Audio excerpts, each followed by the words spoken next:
Man, got around. OG Silverback here.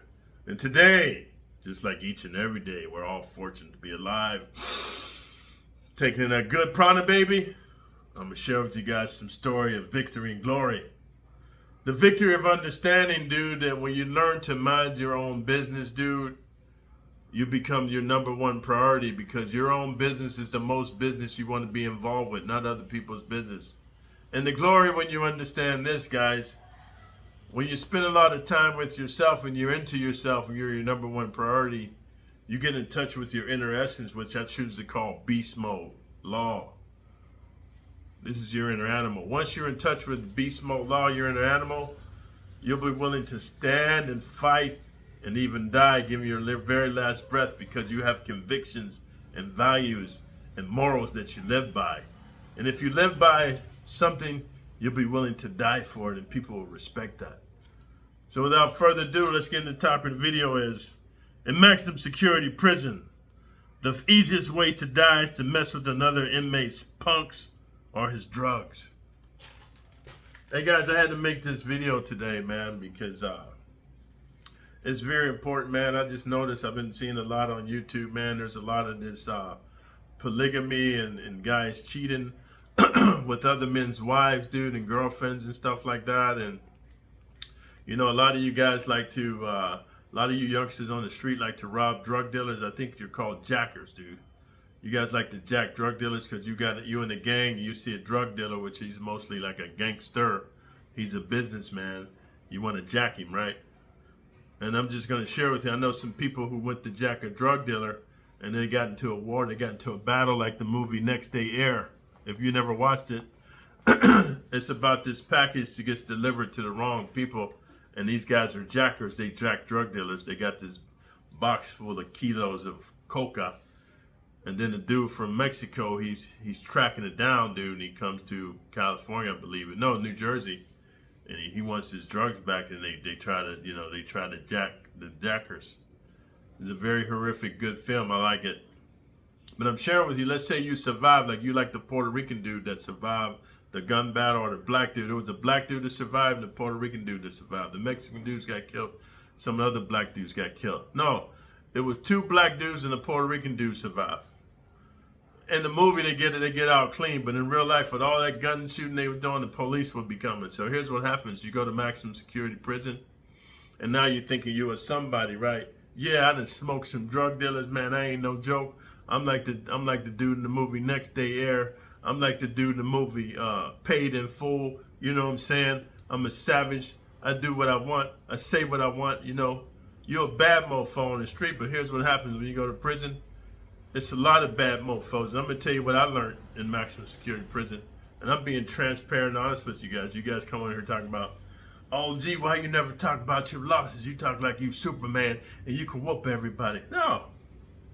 I can't whoop everybody, but let me explain something to you guys, and maybe you'll understand this. And the youngsters, maybe it's over your head, but you OGs and middle-aged dudes, maybe you guys don't understand this. It's called your pool of association. What does that mean? So if you're from Walla Walla, Washington, dude, and let's just say everybody there is 5'4", and you're 6'2", and you got some semblance of coordination about you, you're gonna be the superstar there. Because that's your pool of association, 5'4" dudes, right? But let's say you get a scholarship, man, because of your athletic proclivity, you get sent to UCLA. They got dudes from all over the world. They got some 7-footers there, baby. Guys genetically gifted with vertical leaps that blow your mind. Dudes that can run the fucking 100 in 4 seconds, bro. Flat. Just crazy madness. You're nothing but a bench warmer for sure. Because of your pool association, as you went from being a big fish in a small pond to a small guppy in the ocean. So what that means is, I'm trying to tell you youngsters, man, you think you Billy Bad because you sag your pants, you done shot some people and got away with it. Yeah, you done some drive-bys. Maybe you accidentally shot an old lady. Maybe you accidentally shot a little kid or a kitty cat. How do I know? Let me tell you a really quick story, and I'm not getting off topic. Let me tell you a quick story. When I got out the Pinta homes, and I lived in Salinas, California, Vato. And I went to Hartnell College and I studied information technology, Holmes. So then I became what was called a director of technology. I was just installing network security systems for Alisal Union School District, Vato. So man, what happens is there was 13 different campuses all over Salinas, and just so you know, Salinas is like the Wild West. They got the Nuestra Familia, people there from El Salvador, dude, Guatemala, Mexico, Norteños, Sereños, dude, Crips and Bloods, bro. They got Woods there selling crystal meth. It's a savage place to be. And for you guys to say, how did you get into IT with all your felonies? Because nobody else with a degree, you square soft dudes, wanted to live in the wild, wild west of Salinas. But I'm like, hey, baby, I'm homeless and broke. What the fuck? You want to pay me to do the network security? I'll do it. So I used to go to 13 different campuses. So one day, this is 3 o'clock in the afternoon. I'm driving from the Alisal campus to Frank Paul. And I'm driving down the street. I forget the name of the street. Forgive me, I got Alzheimer's from being shot. I'm driving down the street and I see these cars, you know how they playing chicken, like they're trying to hit each other, and I see fingers pointing out the window, fuck you, fuck you. So then the one car is blah, blah, the other one, blah, blah. Dude, they shot the driver, he hit a pole, dude. There was some people waiting for the bus. It was in Salinas, you sit on the bus station, it's like a little bench. The car hit the telephone pole, but on the way there, dude, he hit a grandmother sitting on the bench, bow. And then the dude shooting, and the little kids is getting out of school. It's 3 o'clock. A little girl got shot. So the one gangster get out the car. His homeboy's dead. The driver run down the street. The other gangsters get out the car, chasing him, running through the street, shooting. He's shooting backwards. Pow, pow. They're shooting at him. Dude, they just hit innocent bystanders left and right.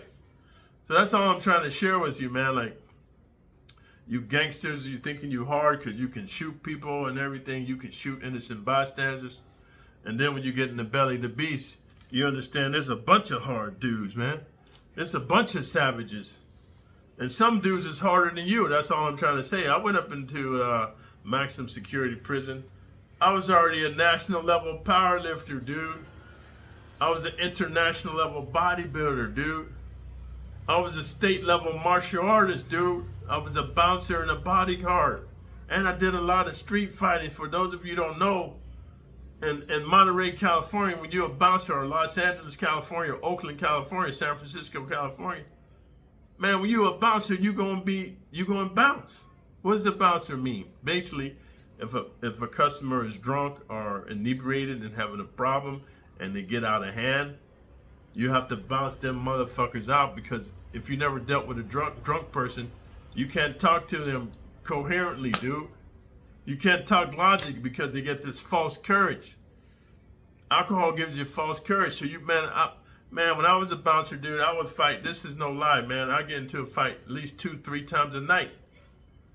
So I'm just sharing with you, I'm battle tested. So when I went to the pen, my pool of association was just dudes like you youngsters that just know how to use guns, dude, and you know how to rat pack people.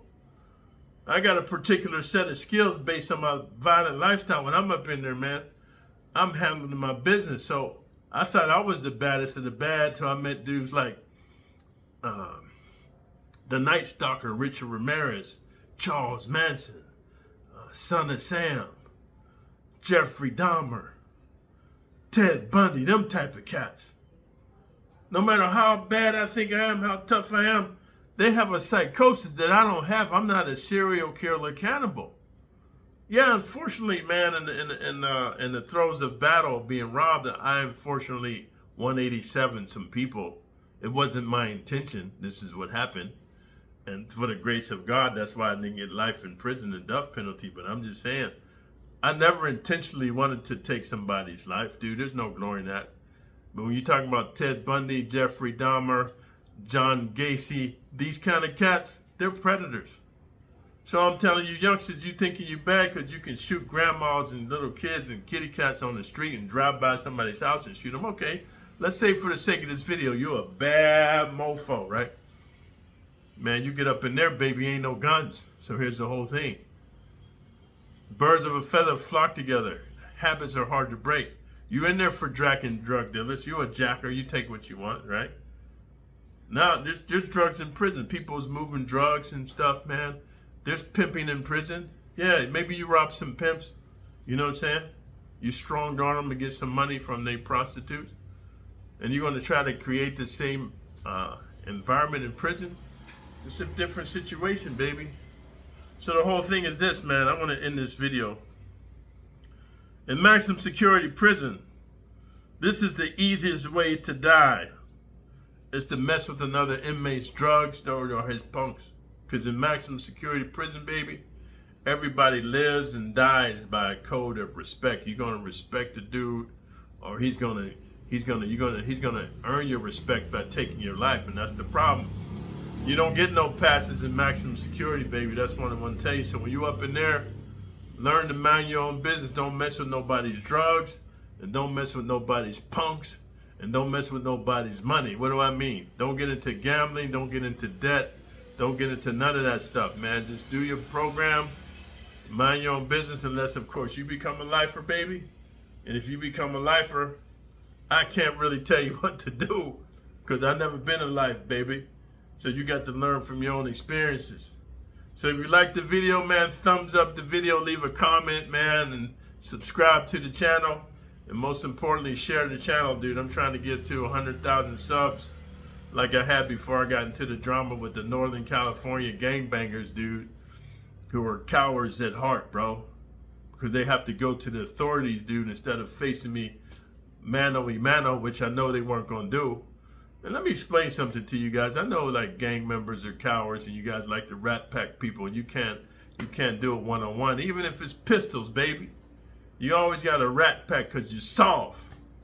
But man, what's softer than a motherfucker who got to go to the federal authorities, bro, because they don't want to come see me because they know more than likely they're going to meet Jesus. I'm not saying I'm not going to meet Jesus too, but what I'm saying, baby, is 62 every day is a good day to die. If I can't live free, I'm die hard. Until next time, OG Silverback out.